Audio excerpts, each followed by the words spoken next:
What is going on, everybody? Welcome to another episode of Locked On Badgers. I've really been looking forward to this one. We have a great guest coming in, someone who has a little inside knowledge on Tanner Mordecai.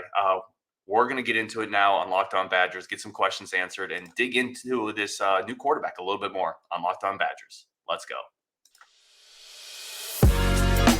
You are Locked On Badgers, your daily podcast on the Wisconsin Badgers. Part of the Locked On Podcast Network, your team every day. What is going on, everybody? Welcome to Locked On Badgers, your team every single day. I'm your host, Ryan Herrings, as always, and we're going to get right into it. We have a great guest coming, breaking down Wisconsin's newest quarterback. We have Jordan Hofeditz joining the show, Pony Stampede, 247 Sports. Jordan, thank you so much for jumping on the show, and Happy New Year. Oh, thanks for having me, and you too. Yeah, so you're the first person I wanted to reach out. Like, I wanted somebody who had seen Tanner play for a couple years, who had some inside knowledge. But I wanted to start with, it had been expected, and correct me if I'm wrong, but it was expected that he was going to potentially go to the NFL and jump into the draft. How surprised were you when you saw his name kind of pop back up in the portal? Yeah, I mean, definitely surprised is a good word for it. You know, he told us at one of the practices that we're allowed to go to before the Memphis game, which was the regular season finale for SMU. And, you know, I don't even remember who asked him, you have a year of eligibility left if you want to use it. Have you thought about it? And he was kind of non-responsive at first. And so he kind of pressed, he's like, are you done and going pro? And he kind of gave the nod, kind of answer to it. And then, kind of talked about how much he's enjoyed his time at SMU. So I think, that was, what we went into the Memphis game. He obviously walked for senior day, and then everything with the lead up to the bowl game and kind of after the bowl game was kind of was his final college game. So, yeah, I think it was surprising. I think what maybe made it less surprising was that it was announced kind of with a school in mind, that it wasn't just I'm throwing my name out there to see what happens. It was I'm doing this because I have a plan for what I'm doing. Do you think, and I'm certainly not asking you to get inside his head, but just kind of speculating here, do you think this is kind of an opportunity for him? He thinks maybe at a bigger conference, potentially against bigger schools, he can improve his draft stock a little bit more? Is that kind of the play for him? Yeah, I think so. I think, Coach Lashley, we talked to Tanner, I think, on a Tuesday when he said that, and then Coach Lashley on Wednesday. And, Coach kind of talked about, what else is Tanner going to do in an SMU jersey? Now, of course, he's meaning it to go to the NFL, 2-year starter, only missed one start, which came this year. He finished as the single season touchdown record holder, career passing touchdown record holder in only 2 seasons. Obviously had that ridiculous game against Houston. He had done it with 2 different coaches, 2 different offensive coordinators at SMU. And he had probably kind of reached the height of what he was going to be able to do in an SMU jersey. Now, of course, he meant that to go pro. Now, in this regard, this is a chance for him. I think,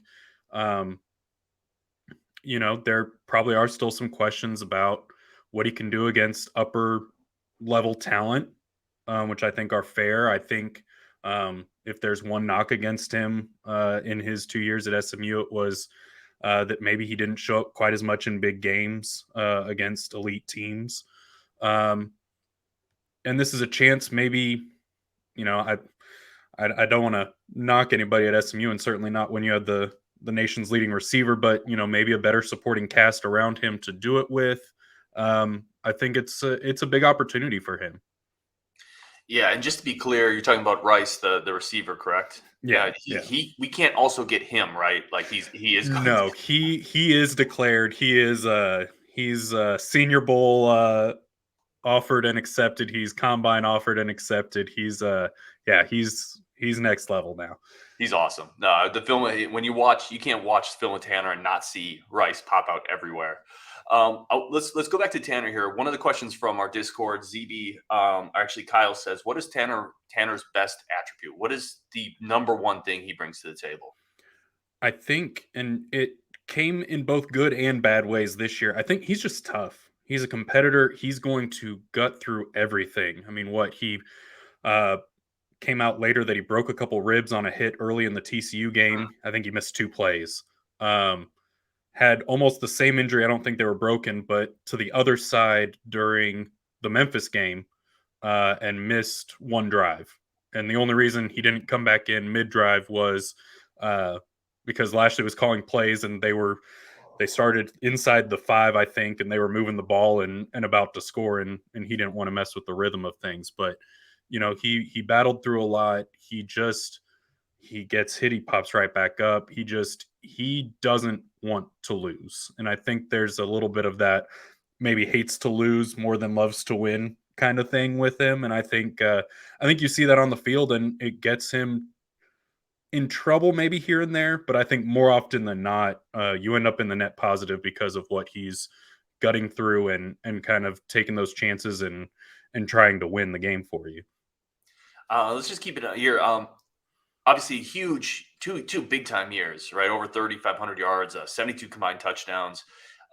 Is there something, because there's very few perfect Patrick Mahomes quarterbacks out there, right? You mentioned toughness can kind of cut both ways. Is there something about Tanner that, I don't want to say he was a great quarterback for SMU, but that made you kind of pull your hair out, that made SMU fans kind of pull their hair out occasionally?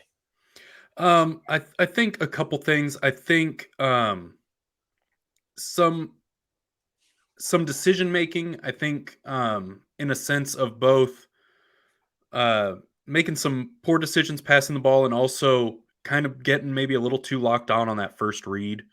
Um, Obviously, when you've got a receiver like Rasheed Rice, you're going to throw the ball to him a lot because he's going to catch it or he's going to draw a pass interference the way he was playing this year. And so, but people got a little frustrated with the number of targets and everything there, and maybe that Rice was always that number one option, and he wasn't willing to go to number 2 or number 3. And then just you know, uh, just a little bit of accuracy here and there, and sometimes that kind of went with decision making of maybe a little bit of happy feet and underthrowing somebody or trying to throw on the move and overthrowing somebody. Um, but I think both things that are certainly fixable, and certainly I think there was to an extent a jump from last year uh, version of him and this year's version of him. And let's be honest, that is also a little bit of nitpicking here, right? With a quarterback with a Yes. 3-to-1 touchdown interception ratio and those type of yards. One of the things I was really interested in to get your take on as well. So, kind of want to pick your brain on what SMU is doing offensively. So, Wisconsin, anybody in college football that follows the sport even remotely knows Wisconsin's always been just a ground and pound. Phil Longo, North Carolina's offensive coordinator, coming in this year, bringing a wide open, more of an air raid system. From what I've seen from SMU, just watching his film and a couple of games I've been able to catch, that's basically what Tanner was doing as well for SMU. Yeah, it's pretty similar. It's more up tempo versus air raid, but I mean ultimately it's going to be throwing the ball around a lot.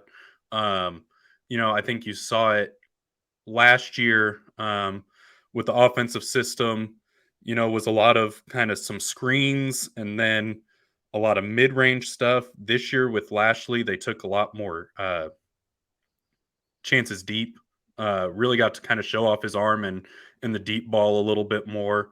Um, so I think it will be interesting to see if he can kind of bring, you know, last year, this year into next year's, it'll be 3 years and 3 offensive coordinators, 3 offensive systems a little bit, but I think all of them work well enough together that I think he can certainly take some things from these last 2 years with him, even though it will be a little different for him.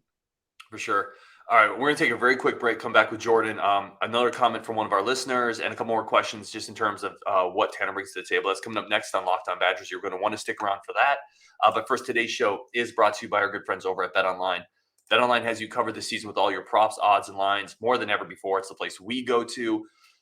Again, I bet with my heart a lot, not my head. With all my teams, I still have the Niners winning the Super Bowl, the Suns winning the NBA Finals. As soon as I can open up baseball betting, I'm sure I'll be on the Braves to win the World Series. But I enjoy it, and that's one of the things you can do at BetOnline. Put some money, ride with your favorite teams, do it responsibly. They have sports podcasts, live casino games, blackjack, roulette, plus every sport from esports to golf and everything in between covered. BetOnline, grab your mobile device, head over to the website today. It's what we use. It's an industry standard. BetOnline, where the game starts. And again, I want to thank everybody so much for tuning in, listening to the show. Really do appreciate y'all. We're going to bring Jordan Hofeditz back on. Jordan, definitely want to give you an opportunity. I know you're at 247. Where can anybody find what you're doing? Follow along with SMU. Yeah, we're the SMU site for 24/7 at ponystampede.com. Twitter at jhofeditz. All over that. Podcast is the Pony Stampede podcast on all your podcast avenues. I post a little bit. My Instagram's mostly family stuff, so unless you want to see pictures of my kids doing whatever it is that they're doing, you probably don't want to hit that too hard. But I do post some pictures from games and stuff. Instagram's also at jhofeditz. Love it. All right, I want to keep talking Tanner, obviously. Watching his film again, he looks like a quarterback, moves pretty well, gets out of the pocket, throws on the run. It looks like that's something SMU went to a lot, kind of a comfort zone. Would you categorize him as a mobile pro style quarterback, or does he have even more than that in the bag? He just doesn't use it. I think probably what you've seen is probably about what you get. He did run with the ball a little more this year than I think we saw last year. He definitely, I mean, it's so hard because, obviously he's not a Justin Fields or a Tua or some of that you're seeing in the NFL now. But, he's not going to, he's also not necessarily Peyton Manning, who's going to stand in there and do or die. He's got the ability to move and, showed off some speed. Had a 60-yard run, I think, against Navy. After a couple guys had gotten caught on long plays, that was brought up post game. But he's not necessarily shifty. He's not going to do those types of things. But if the pocket breaks down, he's certainly not afraid to get up and try and get a few yards with his legs. How would you rate his arm? Does he have an NFL arm? And maybe even one more step beyond that, on the scale of like Chad Pennington to John Elway. Like, where does he maybe fall in that range? I think he has an NFL arm. I think, probably not John Elway. But I think he's got a plus arm on him. And I think this year kind of showed that, like I said, with the deep balls, kind of was able to show that off a little bit more than with last year's offense that was maybe a little less downfield and a little more mid-range, short kind of passing. So, I think his arm plays in the NFL, and I think certainly plays in the Big Ten. What's he like? So you've certainly been able to interact with him, see practice, see how he interacts with teammates. How is he in the locker room, from what you can tell, as a leader, as that type of, because the quarterback is such a big part of that team's chemistry and that team's locker room. I think the biggest thing, so the last 2 years he's been in a quarterback battle with now, I guess, redshirt sophomore, Preston Stone. Stone came in, was a 4-star, highest recruit in the ratings era for SMU. And really this year's battle was interesting because throughout spring, it looked like it was really close. It looked like Preston was kind of just behind him. And then they went into summer workouts, and at the end of their summer workouts, their new strength and conditioning coach, they do this big whole all day kind of thing, and it finishes with breaking the rock, and they bring out basically a rock and a sledgehammer, and he was the one that was in the middle of all of it, that was kind of chosen, not so much, I mean, a little bit by the strength and conditioning staff, but also kind of by the players, as the one to be in the middle of it and to be the one breaking the rock. And then you just kind of saw that carry over into fall camp. And I think this is nothing against Preston, because I think he's going to be a really good quarterback for this team next year and years to come. But I think you just kind of saw that leadership, that he was a guy who at that point, had started 12 games. He was a guy who had kind of demanded and earned the respect of the guys around him as somebody that had done it, and then was wasn't resting on his laurels, was again in another battle where he could have said, wait, I'm the returning starter. Why am I battling the same guy I did last off season? He went into the competition and took it head on, and I think pretty clearly won it, and then, did what he needed to do throughout the season and kept the job and, you know, kept everything that kind of went with that. And I think a lot of that came from the respect that he earned and that he kind of draws to himself a little bit. I love that story. I'm picturing guys standing around with a sledgehammer, just breaking this right. That's a tremendous strength and conditioning story and little nugget there. Talk to me a little bit about we mentioned the prolific years he's had. Do you anticipate? I mean, going to the Big Ten. This is a hard question to answer because a lot of things change every offseason. Wisconsin has a new coaching staff. Do you expect him to have that type of prolific, assuming he stays healthy, season next year? Is that kind of what you would expect seeing him go forward? I think it's tough. I think, when you look at SMU's schedule this year, you had a Big Ten team, a Big 12 team, and then they played all four teams that are going to the Big 12 next year. Mm-hmm. So it's not like they aren't playing anybody, Mm-hmm. but it's not exactly a Big Ten conference schedule. It's not exactly what he'll see on a week in, week out basis. But again, like I said, no knock to anything SMU has on its roster, but you would kind of expect him to have maybe a little better supporting cast, maybe a little more complete supporting cast, top to bottom around him. I don't know if, 35 touchdowns is there for him at the next level. I wouldn't bet against him if I was putting money on it, certainly, but I don't know. I don't know if it would be fair to expect the same things that he's done from a numbers standpoint.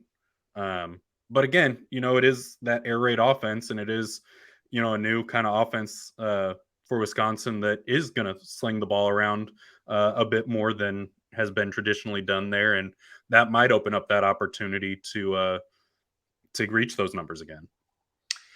Yeah, I want to finish here. This is another question from our Discord. This is from ZB75. He asks, again, knowing that I was going to have a 247 guy on, someone who knows recruiting and is involved in that world as well.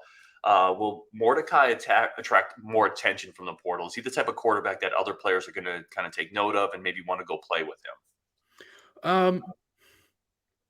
Possibly. That's a little hard to judge. I know when he came from Oklahoma 2 years ago, tight end Grant Calcaterra, who got drafted by the Eagles, Mm-hmm. he was a big part of him coming to SMU when Grant who had medically retired, had gotten the clear to play football again. Tanner was a big part of saying, "Yeah, come here. I'm going to win this job, and let's do something together." So I think he certainly has that ability. I'm not sure if that's something that maybe, some other guys that maybe he knew from Oklahoma days that are now in the portal, if he draws that. I'm not sure that he would necessarily have the pull to draw any SMU guys necessarily with him. But I think if you're a receiver in the portal and you see a guy that has 24 starts, 7,000 yards, 72 touchdowns, I mean, you'd be hard pressed. And going into that style of offense, I think you'd be hard pressed not to say, I wonder, maybe I should reach out to Wisconsin and see, if there's something there. I think just what he's done number wise, the wins that they've put up at SMU the last couple of years. I don't know that he necessarily has personal relationships that would necessarily draw on that, but I think he's certainly a guy that you watch him play, you watch what he does, you look at the numbers, is certainly something that a receiver would probably have to take up some notice for. Yeah, for sure. All right. I do appreciate Jordan. Thank you so much for your time. And for everyone listening, thank you so much as we continue to build up this community. He is Jordan Hofeditz, Pony Stampede, 247 Sports, coming on to talk about Tanner Mordecai. On Wisconsin, we'll keep it going. We're going to talk to you again tomorrow. Jordan, thank you so much for jumping on the show, man. I really appreciate it. Thanks for having me.